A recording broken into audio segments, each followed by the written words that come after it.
lugar, incline su rostro. Te ruego, oh Dios, Dios grande, fuerte y temible, grande Señor, nuestro único Dios, Señor y Salvador de nuestras almas, que guardas nuestros corazones y guardas nuestras mentes irreprensibles para el día de Cristo. Tú que eres un Dios bueno y misericordioso para con tus hijos y para con aquellos que sinceramente te buscan y se arrepienten de sus pecados.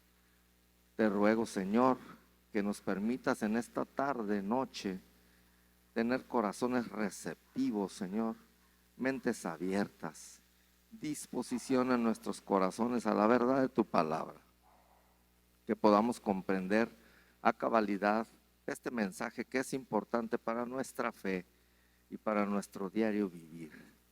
En nombre de Jesús te lo pedimos, Señor. Amén. Miren, quiero aclararles que, o más bien mencionar, que para tratar este asunto que vamos a hablar hoy, existen muchos pasajes en la Biblia, ¿verdad? Y que en cierta manera escoger uno para dar inicio como pasaje base, a lo mejor le restaría importancia y le daría un sesgo. Así que vamos a comenzar leyendo más bien un punto de partida, ¿verdad? ¿De dónde salimos? ¿De dónde partimos? Así como la Biblia Thompson, ¿verdad? Que nos da cadenas temáticas y nos dice este versículo y luego el segundo y luego el tercero y los va hilando, ¿verdad? Así que vayamos a la segunda carta del apóstol Pablo a Timoteo, en su capítulo 2, y vamos a leer los versículos 23 al 26. Y les voy a leer la Nueva Versión Internacional. Pablo se dirige a Timoteo, ¿verdad? Y le da recomendaciones acerca de su comportamiento como un siervo del Señor. Y surge una pregunta: ¿nosotros somos siervos del Señor? No me asusten, dice el pastor. A ver, alguien diga amén, aunque sea, ya, bueno, ya dijo alguien. Eso, somos siervos del Señor. Entonces este mensaje también es para nosotros, ¿verdad? Versículo 23. Dice: no tengas nada que ver con discusiones necias y sin sentido, pues ya sabes que terminan en pleitos. Y un siervo del Señor no debe andar peleando, más bien debe ser amable con todos, capaz de enseñar y no propenso a irritarse. Así, humildemente debe corregir a los adversarios con la esperanza de que Dios les conceda el arrepentimiento para conocer la verdad, de modo que se despierten y escapen de la trampa en que el diablo los tiene cautivos, sumisos a su voluntad. Híjole, qué impresionante. ¿Sí sabían que el Señor nos puede atrapar en trampas y tenernos cautivos haciendo lo que Él quiere que hagamos y no lo que Dios quiere que hagamos? Por favor, le voy a pedir que si tiene usted su Biblia ahí o su celular, si puede, que subraye las palabras que le voy a decir. En el verso 23, es importante para que no se le olviden, subraye discusiones.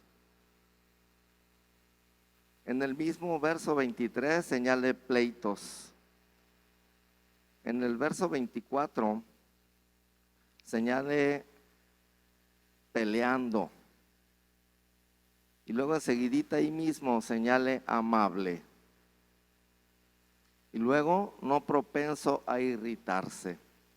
En el verso 25 subraye por favor humildemente, corregir, arrepentimiento. Y en el verso 26 subrayen por favor toda esta frase que dice: escapen de la trampa en que el diablo los tiene cautivos. Y yo le puse por título a esta meditación: la ofensa, trampa y causa de divisiones. Hemos estado hablando durante varias sesiones en los domingos y acerca de las divisiones dentro de la iglesia, ¿verdad? Bueno, quiero traer esto porque es algo muy importante, es algo, de veras algo, no puedo decir maquiavélico porque el diablo es peor que Maquiavelo, ¿verdad? Algo diabólico, la verdad.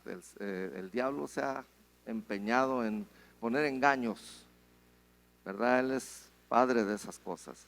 Miren, en mi experiencia por la vida cristiana y a veces por razones de los ministerios, porque la mayor parte del tiempo he estado en algún ministerio, siempre nuestro deseo y lo que uno hace cuando uno empieza a crecer en Cristo, pues es pertenecer a algún ministerio y servir a los hermanos en las iglesias, ¿verdad? Y yo he podido observar una trampa que pone el enemigo, que es de las más comunes, es engañosa y en ocasiones puede llegar a ser mortal. Aunque sabemos que la trampa no mata. ¿Qué hace la trampa? ¿Qué hace una trampa? Atrapa, exactamente, atrapa. La trampa no va a matarte, pero sí te va a atrapar, ¿verdad? Y yo he visto a muchos cristianos atrapados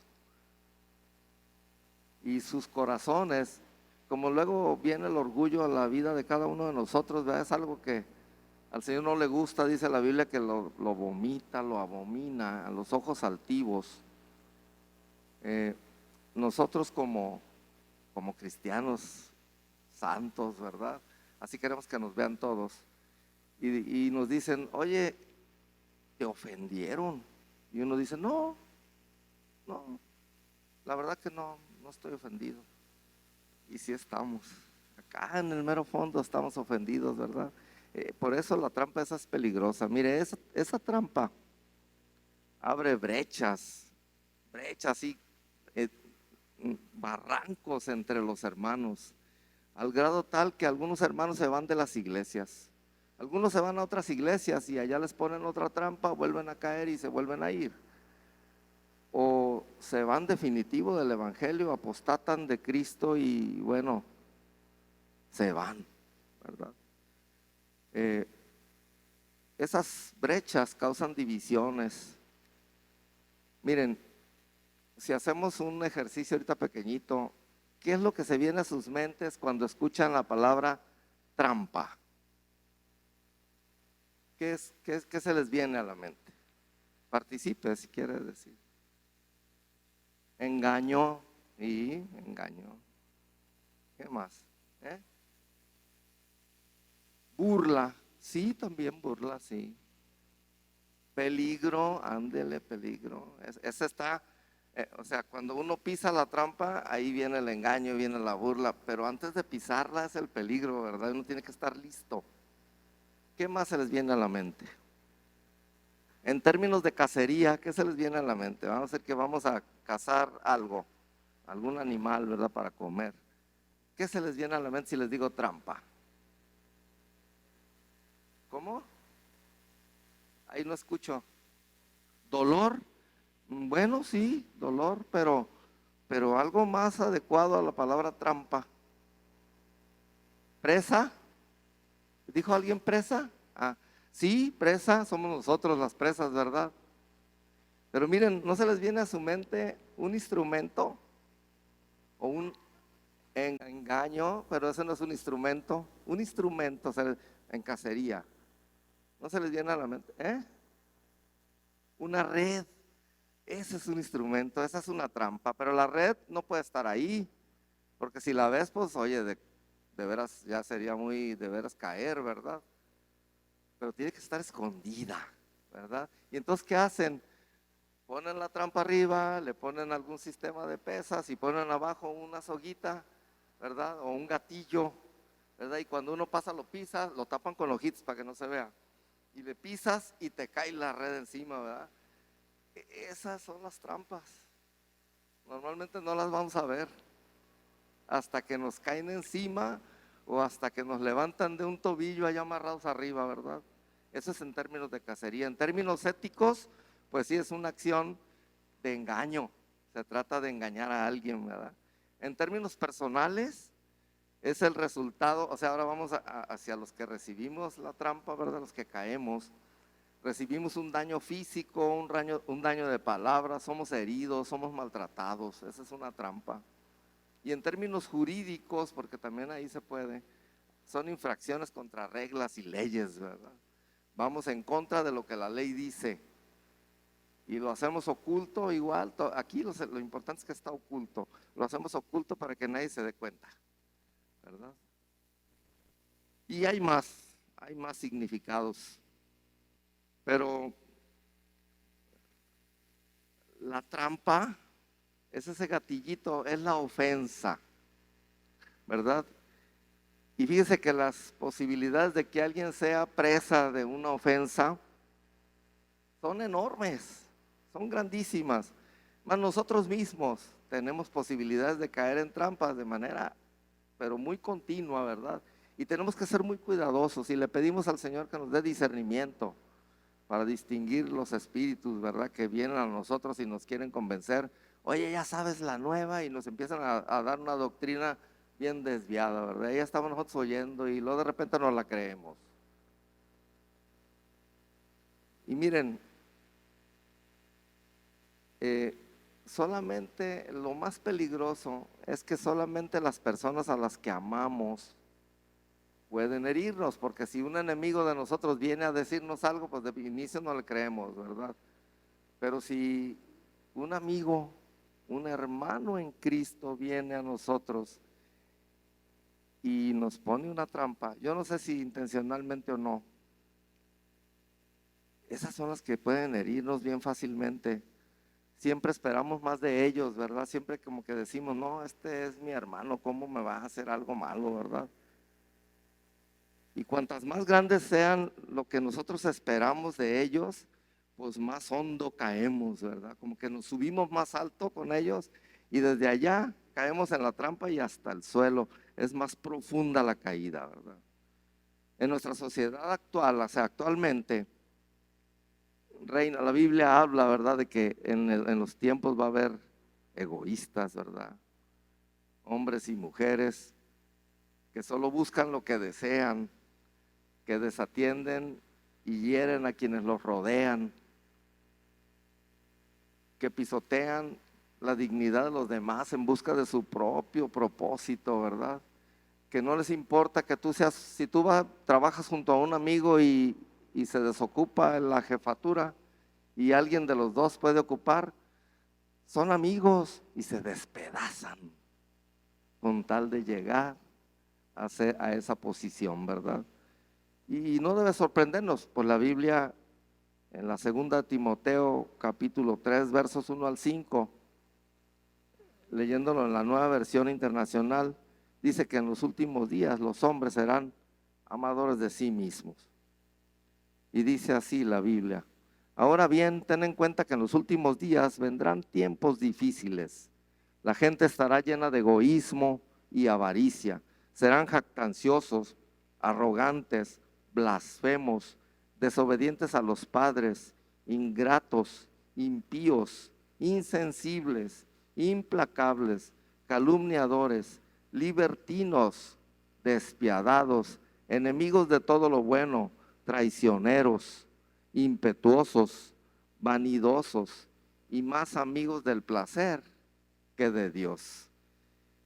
Y miren, eso está pasando en nuestros tiempos. ¿Es algo actual o el Señor se equivocó? Es actual, ¿verdad? Ahorita eso está pasando. En el verso 5 dice: aparentarán ser piadosos, o sea, nos van a querer engañar, pero su conducta desmentirá el poder de la piedad. Y le dice Pablo a Timoteo: con esa gente ni te metas. Lo previene, ¿verdad? Que va a haber algo así, que debe tener mucho cuidado. Y miren, uno pudiera pensar, bueno, pues es que no han creído en Cristo, ¿verdad? No son cristianos, por eso son así. Pero Pablo, cuando le dice esto a Timoteo, no se está refiriendo a los que estaban fuera de la iglesia. Estaba diciéndole que siguiera esas instrucciones con los hermanos en la iglesia. Y muchos en las iglesias Y bueno, por eso se dividen las iglesias, están heridos, lastimados. La amargura echa raíces en los corazones, están ofendidos, pero no comprenden que han caído en una trampa y en su propio egoísmo ellos piensan solamente en ellos. Me duele, ¿por qué me dijo eso? Cuando a veces el hermano ni en cuenta, ¿verdad? Él sigue su camino como si nada. No comprendemos a veces que hemos caído en una trampa y estamos ahí amarraditos en la trampa, dentro de la red, adentro de una caja, atrapados en una jaula. Muchas personas, hermanos en Cristo, no logran cumplir efectivamente su trabajo o su llamado en Cristo debido a esas heridas y a esos dolores que las ofensas causan en sus vidas. La mayoría de las veces es otro creyente el que nos ha ofendido. Y esto hace que la persona que sufre la ofensa la viva como una traición. Me traicionó. Vayamos al Salmo 55, versos 12 al 14. Y ahí David se lamenta, el rey David. Él escribió esto, dice: porque no me afrentó un enemigo, lo cual habría soportado, ni se alzó contra mí el que me aborrecía, porque me hubiera ocultado de él.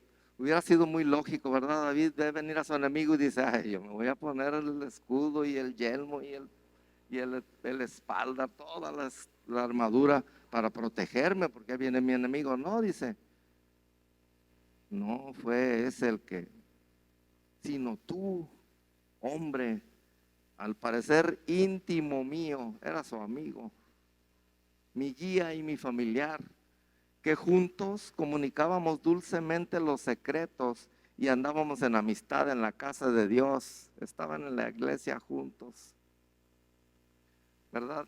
Fíjense cómo ese engaño, esa traición, a veces viene de hermanos. Pero vamos a ver qué dice la palabra. Y vamos a ver etimologías, vamos a ver algunos significados ya de la Biblia. La ofensa en la Biblia es considerada como el núcleo de la trampa de Satanás. Es ese gatillo que dispara la trampa y nos atrapa. ¿Sí han puesto ratoneras? De esas que tienen así una cosa que se doble y los atrapa, esas sí casi los mata. Pero tienen un ganchito, sí, ¿se acuerdan? Y acá tienen una palanquita que es donde se pone el queso, lo que le vayan a poner al ratón. Y esa palanquita se atora así muy suavecito en el gatillo. Y cuando el ratón llega y le empieza a comer, lo mueve y entonces ese botoncito se hace así y se levanta y se viene la trampa. Bien, pues ese gatillo, esa es la ofensa. La Biblia la considera en muchos aspectos, pero miren, vamos a escoger solamente una porción. Viene del griego, es una palabra que viene del griego, y es la palabra escandalizo, que está en los números Strong, en el G4624. Si usted quiere buscarlo en los libros, en los números Strong, ahí lo va a hallar, G4624. Y una de las definiciones que da ahí es ofenderse, sentirse agraviado por alguna acción.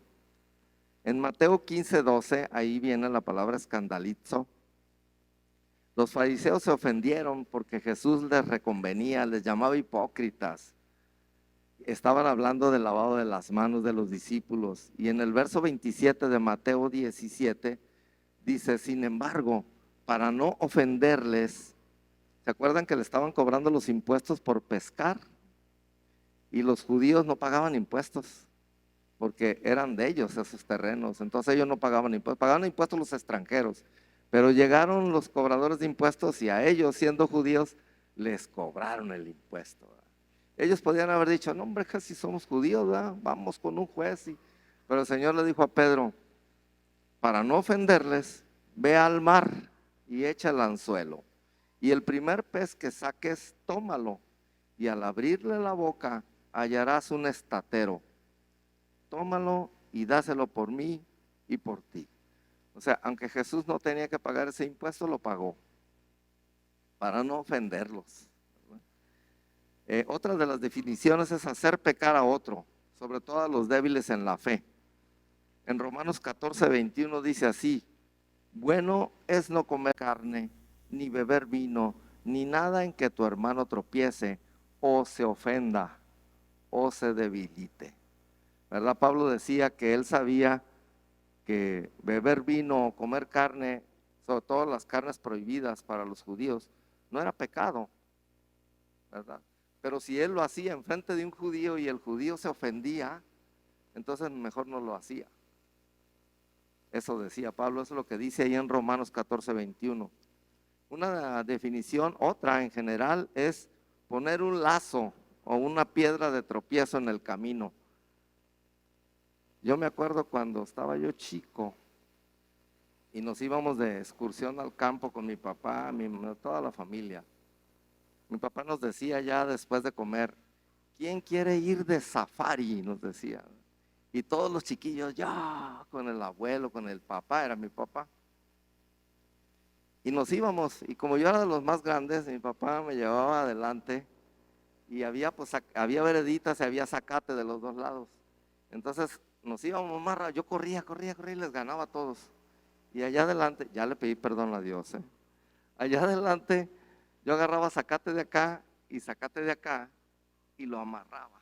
Le hacía un nudo en medio, de manera que quedaba un arco con un nudo en el zacate y no se veía, pues era zacate, ¿verdad?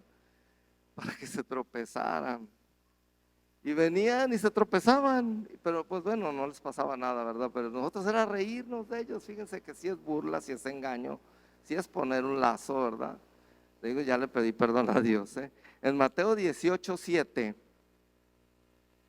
dice el Señor: ay del mundo por los tropiezos, porque es necesario que vengan tropiezos, pero ay de aquel hombre por quien viene el tropiezo. Eso dice la Biblia. Ahí la palabra utilizada es escandalizo. Pero hay otros versículos, porque escandalizo proviene de una raíz griega que es escandalón. Escandalón está en los números strong en el G4625. Y ahí define muy específicamente algunas cosas. Esa es como que la raíz de la palabra escandalizo, ¿verdad? Que es ofensa, tropiezo. Y aquí significa el gatillo de una trampa.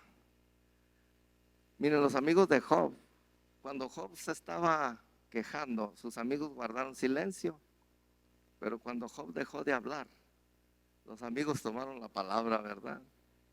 Y hablando Bildad, se llamaba uno de los amigos, y hablaba de los impíos en Job 18, versos 9 y 10, en la Nueva Versión Internacional dice: quedará sujeto por los tobillos, quedará atrapado por completo. Un lazo le espera escondido en el suelo, una trampa está tendida a su paso. Eso decía de los impíos. ¿Se fijan? Ese lazo que estaba esperándolos ahí escondido en el camino, ese es el escandalón. En otra definición, es una trampa de cacería que es puesta por el enemigo para atrapar a los hermanos. 1 Timoteo 3:7, en palabra de Dios para todos, dice así: además, debe tener el respeto de la gente que no es de la iglesia. De esa manera evitará críticas y no caerá en las trampas que el diablo tratará de ponerle. Se estaba refiriendo a los ministros en las iglesias, a los pastores, y decía, bueno, si tú vas a poner a alguien por pastor, debe de tener el respeto de la gente. Y luego dice que no es de la iglesia, o sea, no nada más de la iglesia, sino también la de afuera. De esa manera va a evitar las críticas y no va a caer en las trampas que el enemigo le va a poner. Porque cuando uno participa en un ministerio, ¿se acuerdan de tírele al negro que ponían en las ferias como una manta y por un hoyo alguien sacaba la cara y le tiraban de pelotazos o de jitomatazos y era un concurso y la gente pagaba por hacer eso, ¿verdad?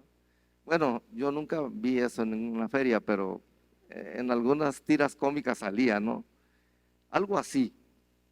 El diablo, uno saca la cara por el hoyito, soy pastor, y el diablo dice, ¡ah!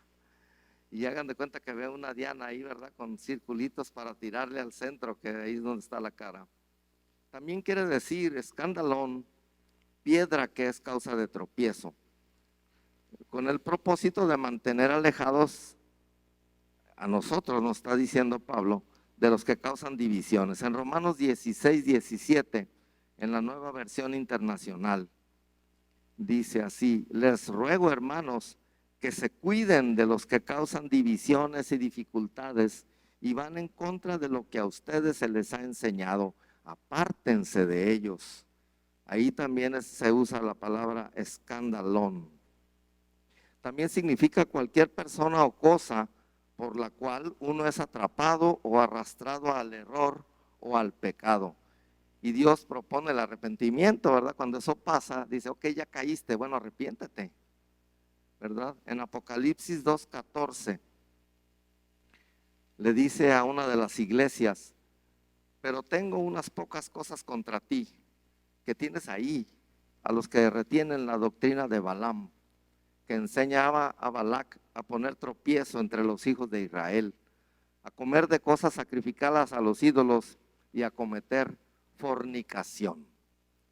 Eso define el tema que estamos tratando. Pero hay algo muy importante. Miren, prácticamente es imposible que no haya ofendidos en las iglesias.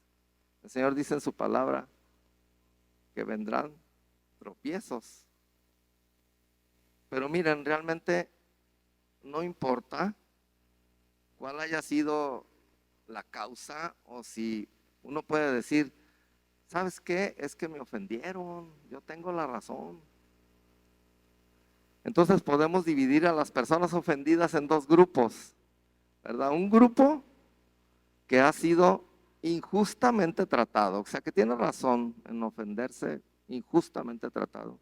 Y otro grupo de los que creen que han sido ofendidos, injustamente tratados.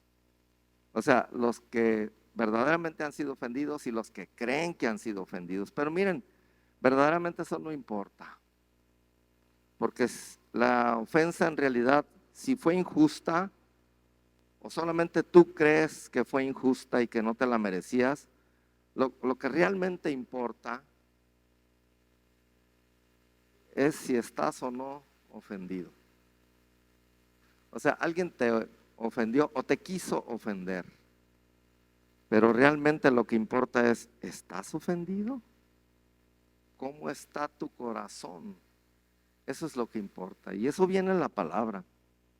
Miren, lo primero que debemos hacer es reconocer cuál es el estado real de nuestro corazón, porque nosotros, como les decía ahorita, si estamos en un grupo o en el otro, si tenemos razón en que nos hayan ofendido, si alguien nos quiso ofender, nos dijo algo con ese propósito, ¿verdad? No importa lo que te haya dicho, lo que importa es tu corazón, cómo está tu corazón.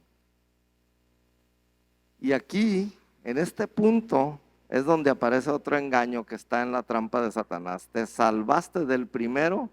Dices, no, no es que no estoy ofendido, de verdad, no. Pero aparece otro engaño, ¿verdad? Que es esconder la ofensa. Uno puede ser orgulloso y decir, no me importa, la verdad no estoy ofendido, en realidad no me lastimó. Mire, simplemente con que me salga de su vida, pues no me cruzo ya con él o con ella, y con eso va a ser suficiente. Pero eso es un engaño, es otro engaño del diablo, ¿verdad? ¿Por qué? Porque ahí está, en tu corazón. Por eso lo importante es cómo está tu corazón. Porque lo que hacemos cuando decimos que no importa es aparentar una madurez que realmente no tenemos todavía en el corazón. pero queremos que los demás nos vean maduros y por eso decimos, no, es que realmente no me importa, pero en realidad está ahí. ¿Saben qué pasa con eso? ¿Qué creen que pasa con eso? ¿Se acuerdan de la piedra en el vaso? Que va uno echando piedritas en un vaso lleno de agua hasta que se tira el agua, hasta que el agua alcanza su nivel máximo y se tira. Guardamos la ofensa en un lugar profundo de nuestro corazón, no la quitamos. Aparentemente perdonamos, pero ahí está. Entonces lo primero que tenemos que hacer es reconocer y aceptar nuestra condición. Mientras más profunda esté escondida, más difícil va a ser que pueda sanarse, porque ese corazón con una ofensa escondida está enfermo. ¿Y saben cuál es el riesgo? Que esa ofensa se va a transformar con el tiempo. ¿Saben qué va a salir con el tiempo?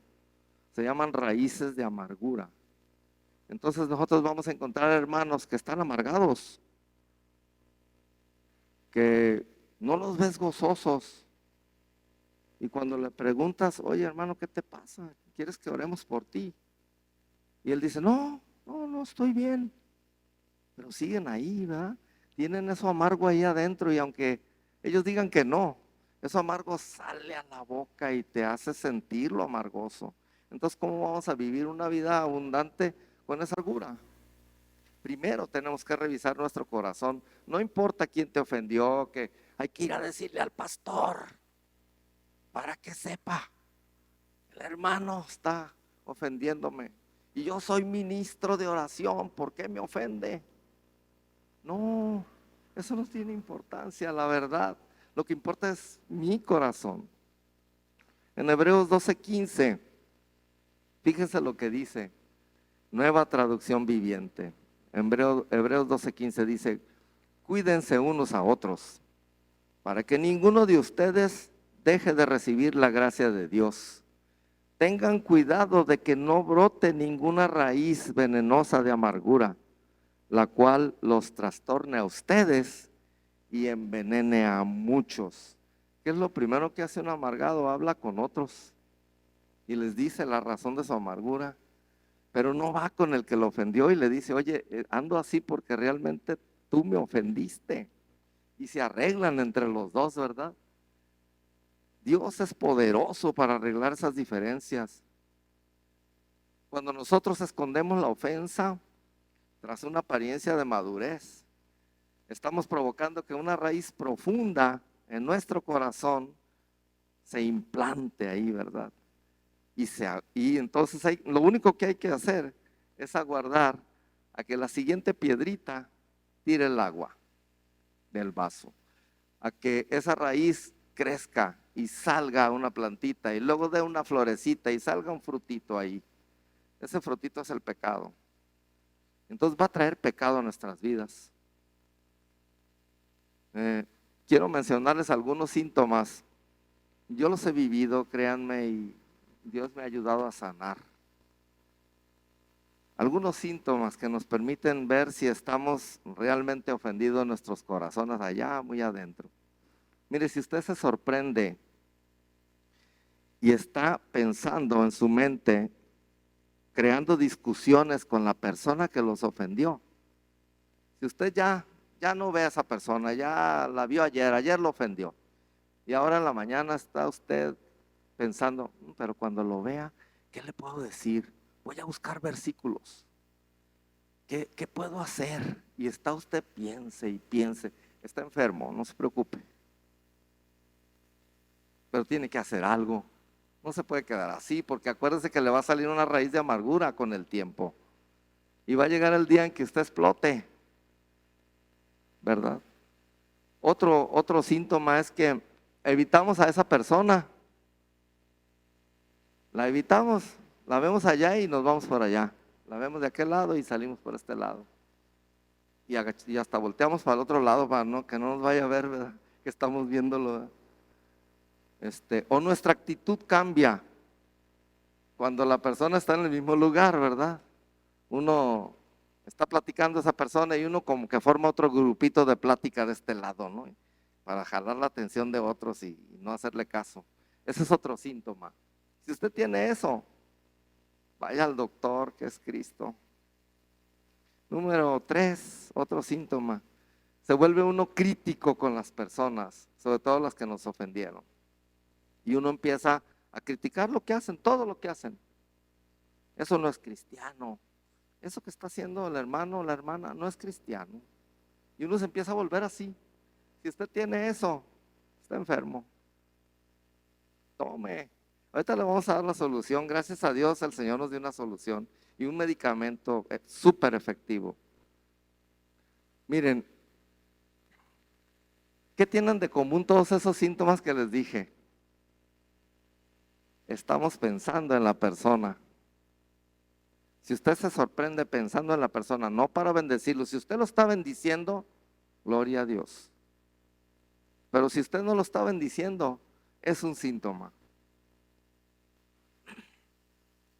Así que cuando continuamente estamos pensando en esa persona y no viene a nuestros corazones el perdón, miren, en Hebreos 8:12 nos dice el Señor, está hablando de tiempos futuros, dice, seré propicio a sus injusticias y nunca más me acordaré de sus pecados y de sus iniquidades, dice el Señor. Está hablando de estos tiempos el Señor. Y entonces nos dijo, ¿saben qué? Nunca más los echaré al fondo del mar y no me volveré a acordar de ellos. Dice el Señor, no me volveré a acordar. Ese es perdón divino. Para nosotros es muy complicado. Por eso los discípulos le dijeron al Señor, Señor, aumentanos la fe. Porque ¿cómo vamos a olvidar? ¿Verdad? Entonces,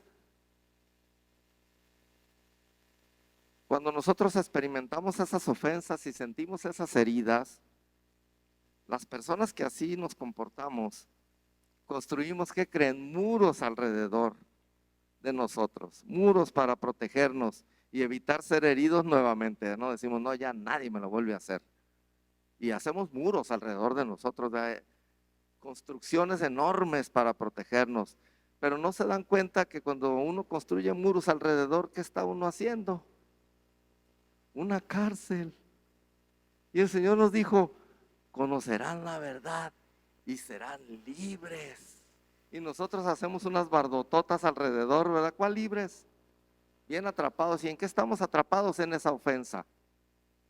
Aunque según nosotros se nos olvide, ¿verdad? Pero ahí estamos pensando. Realmente no se nos ha olvidado. Hacemos una prisión. Y miren, ¿de qué tipo de ladrillos o de piedras creen que están hechos esos muros? O sea, pensando metafóricamente, están hechos de ladrillos de mal humor, de ladrillos de indignación, de ladrillos de ira. Y a veces descargamos nuestra ira con quien ni razón tenemos, ¿verdad? Viene el niño y nos dice, papi, no estés dando lata. Estamos pensando en esa cosa, ¿verdad? Que nos tiene así. Porque esa barda tiene eso, ¿verdad? Desconfianza, pesimismo, retraimiento, nos hace víctimas. Somos las víctimas y nadie nos quita ese lugar, ¿eh? Nadie es como un trono, no se lo dejamos ni a Cristo, cuando Él es el Rey. Bien, lo cierto es que todas esas bardas, ¿podrá uno ver dentro de esas bardas desde afuera? No. Entonces, ¿qué es lo que hacen? Están ocultando el resentimiento, la inseguridad, una baja o nula disposición para perdonar y normalizar las relaciones, ¿verdad? Dice el Señor que no se ponga el sol sobre su enojo. Ni siquiera nos dice que no pase este día, este mismo día, perdónense. Busquen a esa persona y díganle, oye, yo sentí esto. Y esa persona, pues ya sabemos qué hacer en ese caso, ¿verdad? Entonces, miren, en relación con esa condición del ser humano, cuando Pedro le preguntó al Señor, Señor, ¿y cuántas veces tengo que perdonar? Hasta 7. ¿Y qué le contestó el Señor? Hasta 70 veces 7 le dijo, no hombre, te quedaste cortito. Hasta 70 veces 7, eso viene en Mateo 18:22.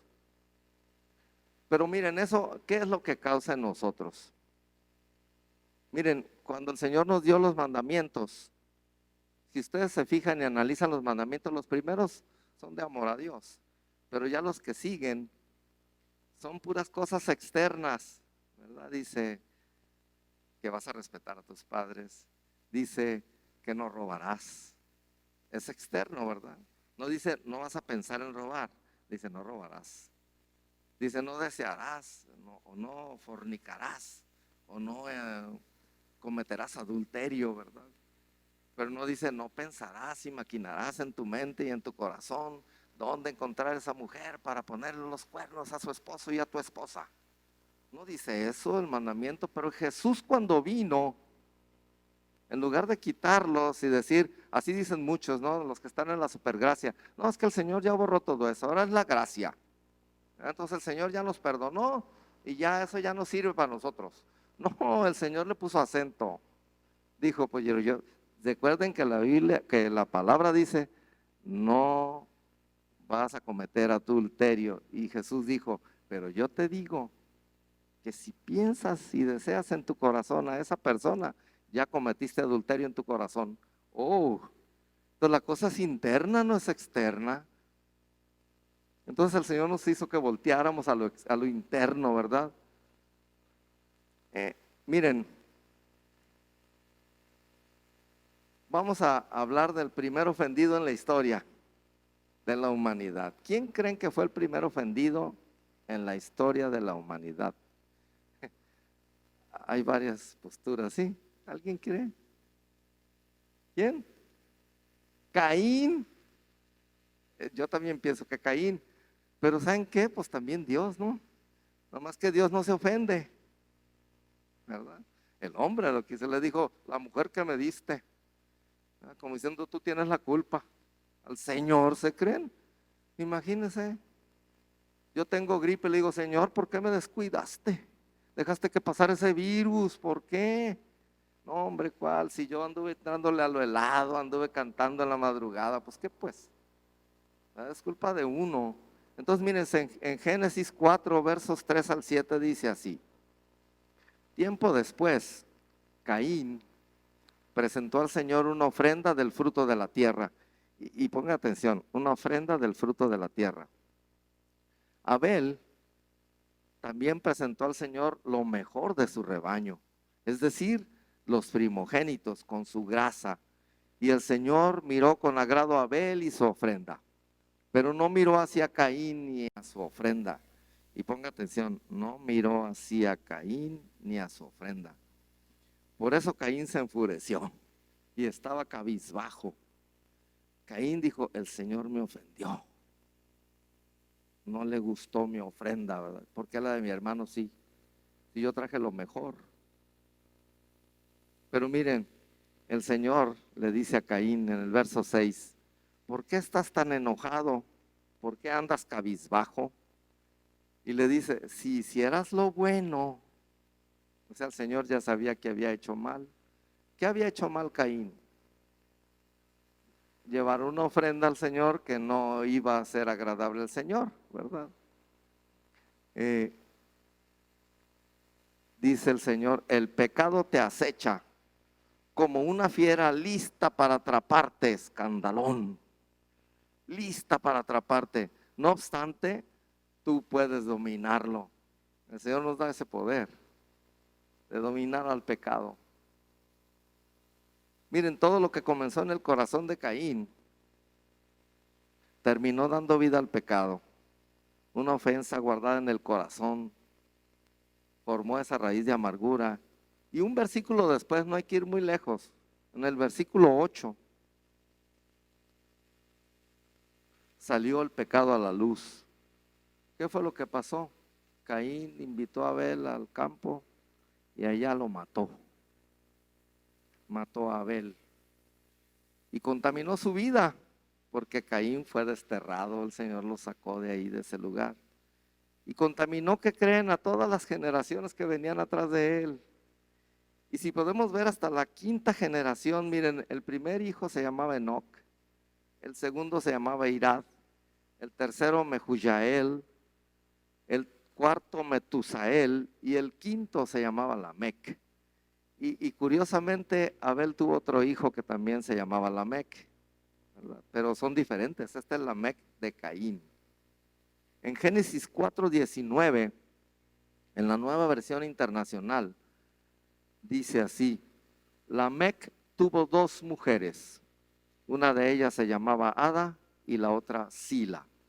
Es el primer caso que aparece en la Biblia del adulterio ya. El Señor le dio una esposa a Adán, no le dio a Eva, a Petrita, a Lupita, a Juanita, a nadie. Le dio a Eva nada más. Y curiosamente, si nos acordamos de Job, nunca le quitó a su esposa, porque era su ayuda idónea, se la dejó ahí. Y al final los bendijo a los dos, ¿verdad? Pero aquí dice, Lamec tuvo dos mujeres. Wow, dos mujeres. Y cosa curiosa, si no me equivoco, pastor, sáqueme de mi error, Lamec no es el que sus hijos fueron músicos, todos eran músicos, porque compuso yo le puse el primer narcocorrido de la historia. Ahí habla, dice, pues he matado a un muchacho, dice. Y, o sea, empieza, haz de cuenta que estás oyendo, no quiero decir nombres, a la banda, bueno, Cuisillos, o del Recodo, no sé cuál. Si usted es admirador de esas bandas, discúlpeme. Cantando un corrido de esos así, la banda del Carro Rojo, una cosa así, ¿no? O peor tantito, ¿verdad? Una música más moderna, estás oyendo a ese español que cantaba ahí, que pusieron droga en el retrato del matrimonio de la mujer con la que estaba engañando. Bueno, ya ni le sigo. El pecado se había enseñoreado del hombre. Nunca les dijo al Señor que podían tener dos mujeres, y ese ya tenía dos. Y de ahí se siguieron, ¿verdad? Y hasta los más buenos tenían 100. ¿Quién tuvo más de 100? Salomón. La ofensa es causa de algunas de las reacciones del hombre.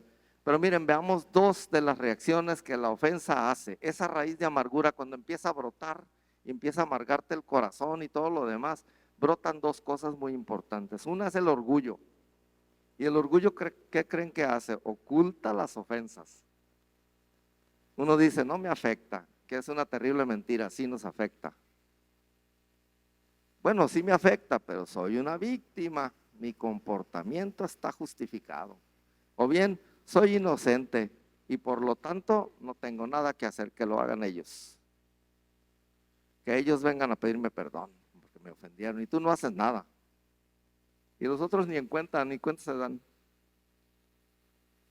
Miren, estos pensamientos lo único que provocan es que realmente no podamos ver el verdadero estado de nuestro corazón. Que recordemos que el pecado está a la puerta y llama. Y aquí el pecado todavía es interno, está en nuestro corazón. Es pecado ya, pero está en nuestro corazón. Va a llegar el día en que aflore y salga a la luz, ¿verdad? El hecho de que hayamos sido maltratados no nos da permiso en ninguna parte de la Escritura de aferrarnos a la ofensa. Yo aquí como si fuera un tesoro, aquí la guardo, nunca se me va a olvidar lo que me hicieron. Oye, fíjate que esa iglesia, ni vayas ahí. No, son terribles. Y uno se la guarda como tesoro y genera esas raíces de amargura. El orgullo nos hace pensar, hermanos, y creer que tú o yo soy mejor que el que me ofendió. Yo merezco más que aquel. Y tú no te mereces ser ofendido. Y entonces la ofensa toma lugar en lo interno de tu corazón y hace esas raíces inmediatamente y empieza a crecer.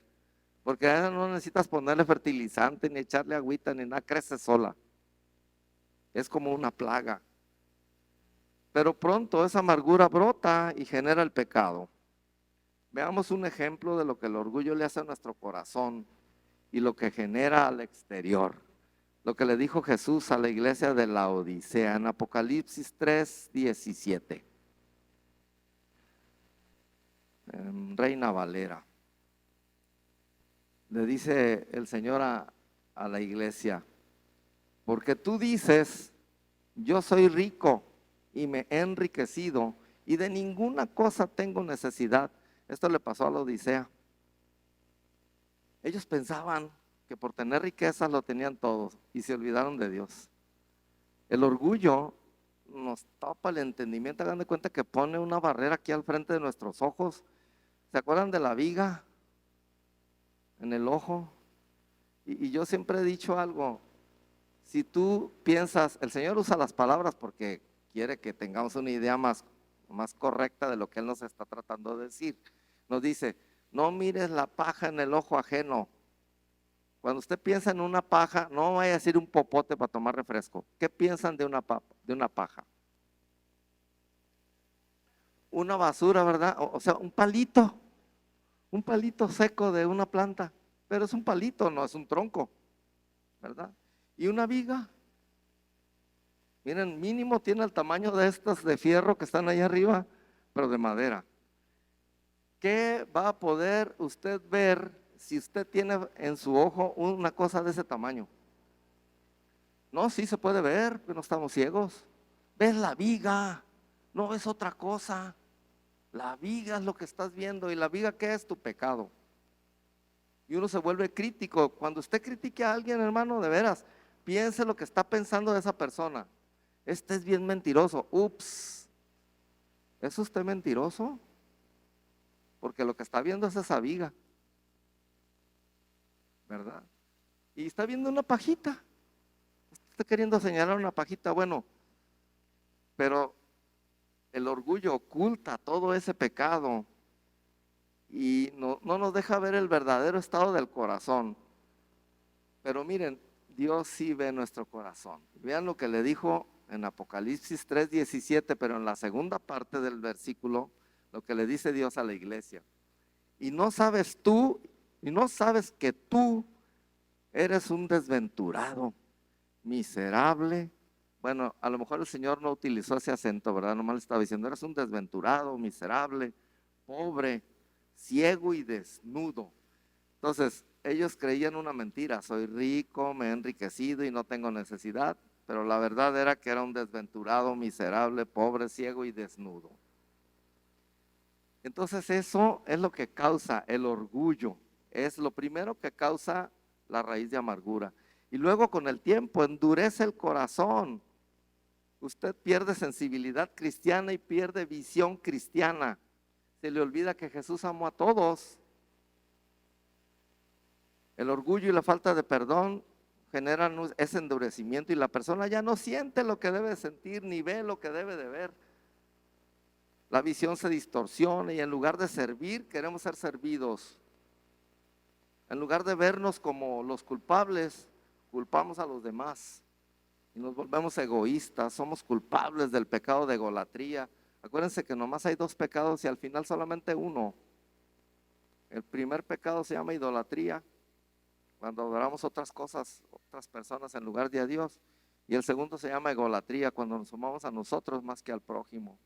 Y cuando nos amamos a nosotros más que al prójimo, realmente no estamos amando a ese ser creado por Dios y realmente no estamos amando a Dios. Esos son los pecados básicos, ¿verdad? Ese Dios que dio su vida por todos nosotros, ¿verdad? Por los buenos y por los malos. Y nos amamos a nosotros mismos. En Filipenses 2:21 dice así, porque todos buscan su propio interés y no lo que es de Cristo Jesús. Ese endurecimiento nubla y borra el segundo mandamiento que dijo Jesús. El segundo se resume en amarás a tu prójimo. Ese endurecimiento quita por completo el amor, la ternura, la compasión y produce que perdamos sensibilidad en nuestro corazón. Entonces ya no vemos al hermano como alguien necesitado para comer, sino lo vemos como un flojo, un haragán que no trabaja. Y dice, ¿cómo le voy a dar a ese flojo? Y es tu hermano en Cristo.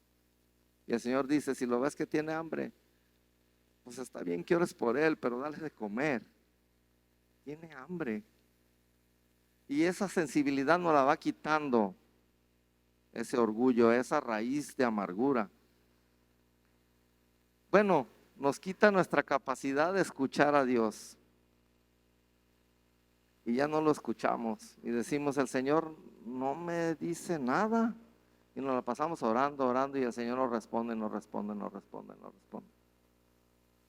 Ese es, hagan de cuenta que estamos viendo algo perfecto para destruir a la persona. Eso es lo que quiere Satanás. Satanás quiere crear el escenario perfecto para destruirte. Te encuentras atrapado, completamente atrapado, te jaloneas y más se aprieta la soga. Pero miren, nuestro Dios es grande, es misericordioso y tiene gracia por nosotros. Y Él en respuesta, después de mostrarnos eso que le dijo a la Odisea en Apocalipsis, aquello que lo que realmente es, en Apocalipsis 3, siguiendo en el versículo ahí, 18 y 19. Vamos a ver lo que nos dice porque nos da una solución impresionante. Dice, por tanto, le dice a la Odisea, o sea, después de que le dice, tú eres esto y esto y esto y desnudo, le dice, por tanto, yo te aconsejo que de mí compres oro refinado en fuego, y subraye por favor, oro refinado en fuego, para que seas rico. Y vestiduras blancas, por favor, subraye vestiduras blancas, para vestirte, y que no se descubra la vergüenza de tu desnudez. Y unge tus ojos con colirio, por favor, subraye colirio, para que veas. Y en el versículo 19 dice, yo reprendo y castigo a todos los que amo. Sé pues celoso y arrepiéntete. O sea, el Señor nos ama y nos reprende. Y vamos a ver esas partecitas, oro refinado. Miren, para salir de esa falta de perdón y de ese orgullo y de las ofensas que nos tienen atrapados, dice el Señor que debemos comprar oro refinado en fuego. ¿Refinado en qué? En fuego. Miren, el oro refinado es suavecito. Es más, ¿sí se acuerdan cómo calaban las monedas a ver si eran de oro? Las agarraban y si se le marcaba el diente, era de oro. Porque si era de cobre o de otra cosa, pues no, hombre, se rompía el diente antes que marcarse la moneda. ¿Verdad? Es así, es blando, es suave, es manejable. Y el oro sin refinar es duro, porque tiene impurezas.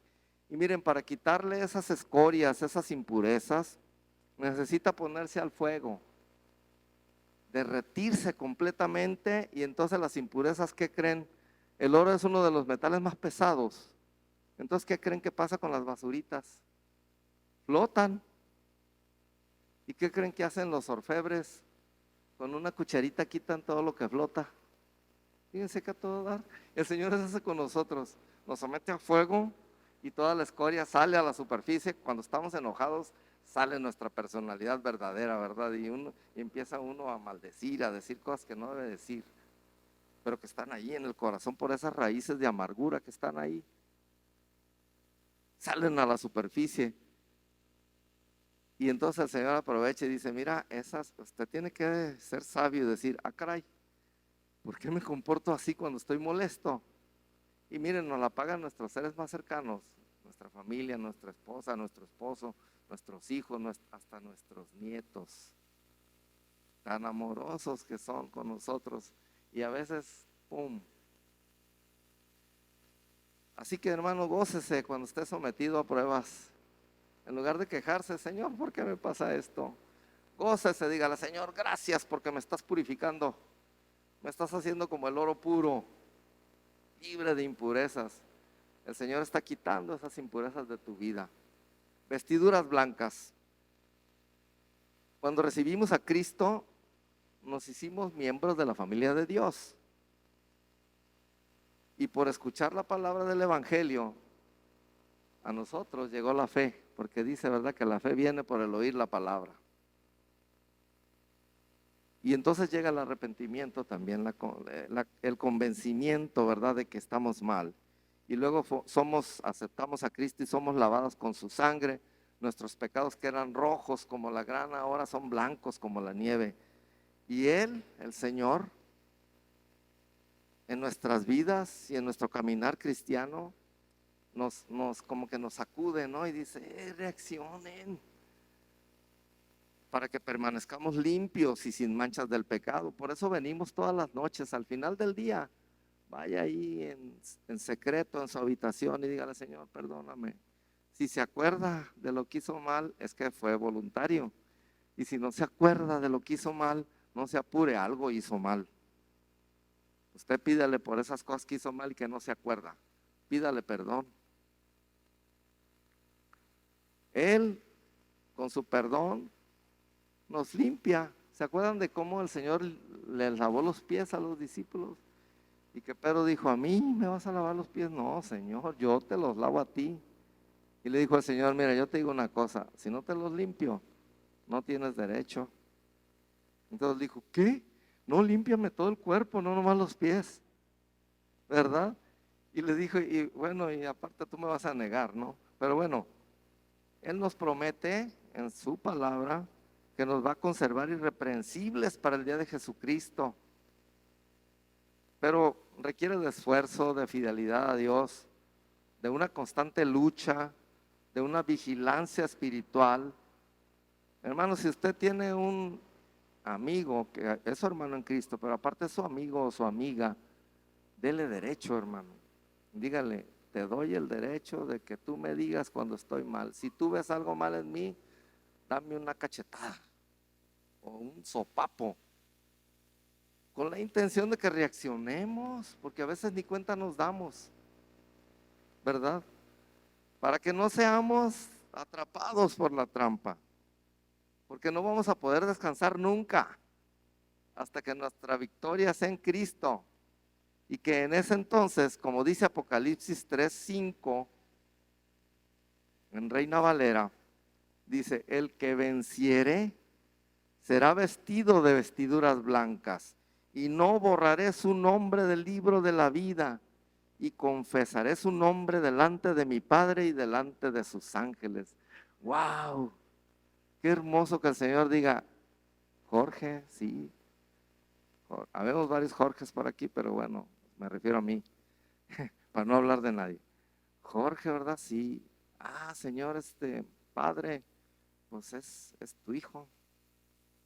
Y que así digan de todos nosotros, ¿verdad? Parece como presunción, pero no, créanme que no. Que nuestra victoria sea en Cristo, ¿verdad?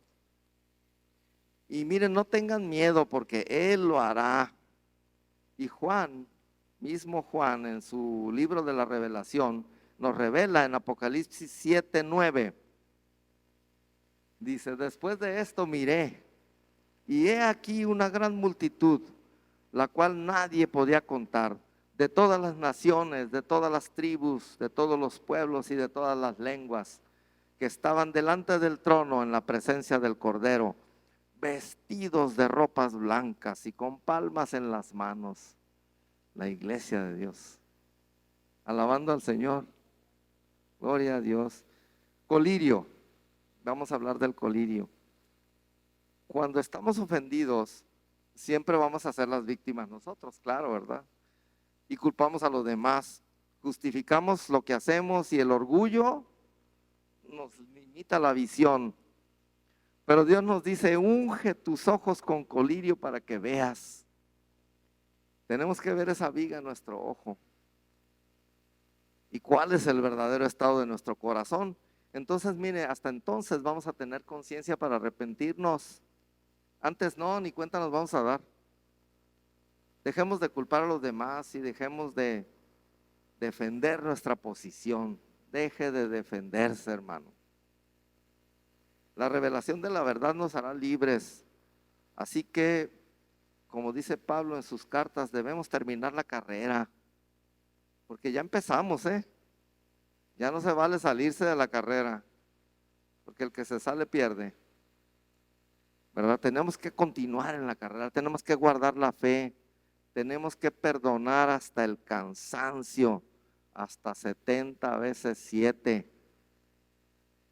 Tenemos que mostrar el amor incondicional, ese que está en 1 Corintios 13, sabiendo que ese amor, fíjense, le da derecho a los demás de herirnos, porque a veces ni saben ellos que nos están hiriendo por cosas que traemos adentro y nosotros nos sentimos heridos. A veces pensamos lo que no debemos pensar.